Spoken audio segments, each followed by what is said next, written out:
Dan with foul play on the Sunny Slope Funny Farm. Another disappointing moment here. And there's Pearl. She's our girl that needs to grow feathers.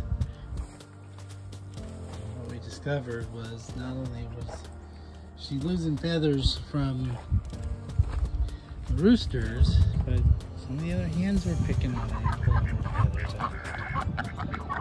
So we've had her in chicken hospital with Liberty, and that's really what I came to talk about. Was not more than an hour ago I was out here with some blueberries and gave him a treat, and Liberty was eating with Pearl, and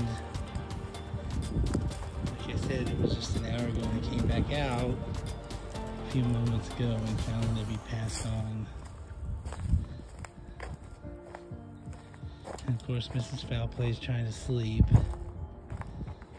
from working last night, and I don't know, I mean, I have her wrapped in the towel so I really won't show her to you, but I'm going to work on giving her a decent burial.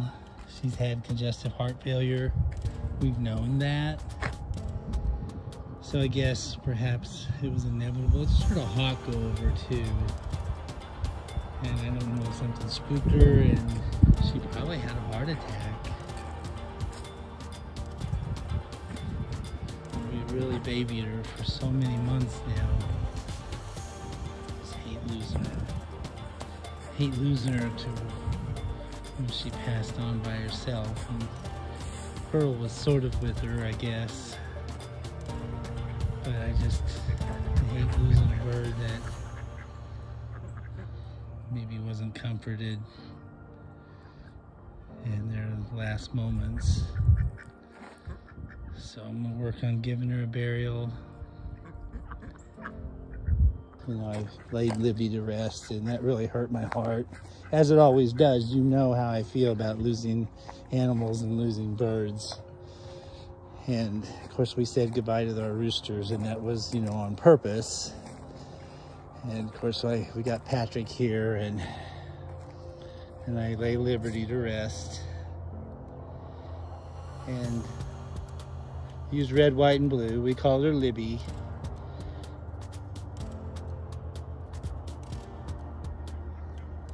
And, you know, we see the other ones here on our plaques of all the birds that, many of the birds we've loved. Not all of them have a plaque here, but kind of the ones we were ever closest to are the ones that get to be laid to rest and memorialized here within the coop. I was watching the guineas. There's a hierarchy of guineas too. I'm putting everybody to bed. And the one over here to my left, try to zoom in. That one's got a little bit of a limp, and I'll call her she. Had that limp for a good long time, and the older ones or the bigger ones tend to pick on her, but especially that one right there. The one at the feeder, that one is the big bully. The senior kingpin guinea, and that one always picks on our little gimpy one, so we always try to make sure she gets a little bit of food to herself. You know, always root for the underdog, right?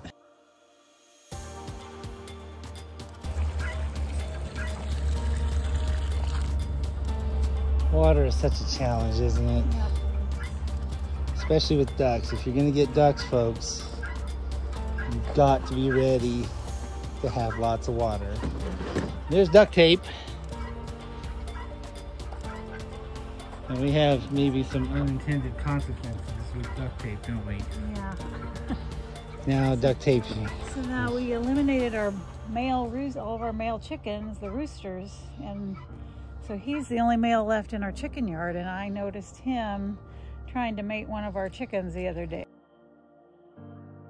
So he doesn't feel like he has any competition probably now. Yeah, we didn't even think about that. Never even considered we've never that. seen that happen before. But we've got, you know, Big Hoss over there in the meat bird pen in the Motel 6.5, but we usually keep those flocks separate, and So we may at some point end up adding the rooster back in after Yeah. all that drama. So I noticed he's challenged me a little bit too, more recent days after the roosters were gone.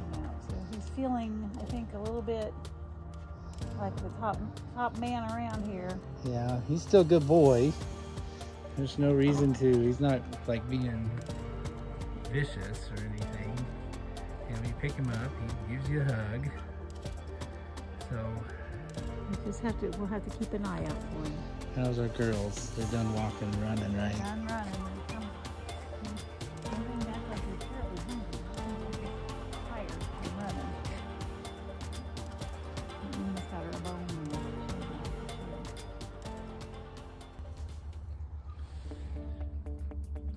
Well, all of you recognize the chicken hospital. And our brooding mama, who we had on eggs, did indeed hatch 3 eggs. In all that cold and all that weather that we had, and in fact it warmed up for a little bit outside. In fact, we had some pretty decent days, and we knew some colder weather was coming back. So this is Swiss Miss, the one we had on eggs, like I said, and she hatched 3. Unfortunately, 2 of those chicks died, and we don't know why. They both died on Sunday, just hours apart from each other, and we don't have 100% conclusion why those 2 chicks passed on, but we were left with 1. And so what we had already done with the chicken hospital is already prepared it to bring Swiss Miss in, and any of the chicks that she did hatch, so we can get them in out of the colder weather, as we anticipated that it would turn cold. So we had the pen and warmers ready, and feeders and that sort of thing, and 1 chick is left. Now the chick is underneath mama right now, and we're not going to disturb her. And it looks to be like a girl chick, and I'm gonna name it Oreo. And Swiss Miss has been a super great mama, and we were of course disappointed that we lost the other 2, but in a way we were just surprised, honestly, that this hen worked so hard to keep those eggs warm during some really cold weather, and with some supplemental heat. So we got mama safe in here with her chick for a while, safe inside chicken hospital till it warms up enough where we feel like we can send mama and baby back out to the nursery area. You can't hear the chick real well, but she's out there chirping underneath mama, and she's been a great mama so far.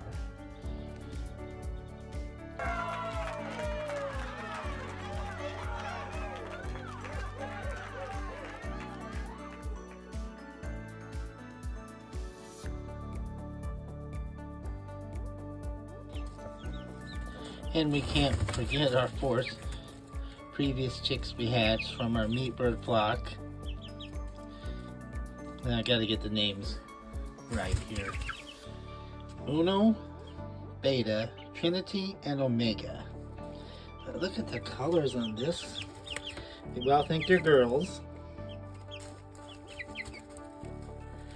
Look at those dark colors on that one already.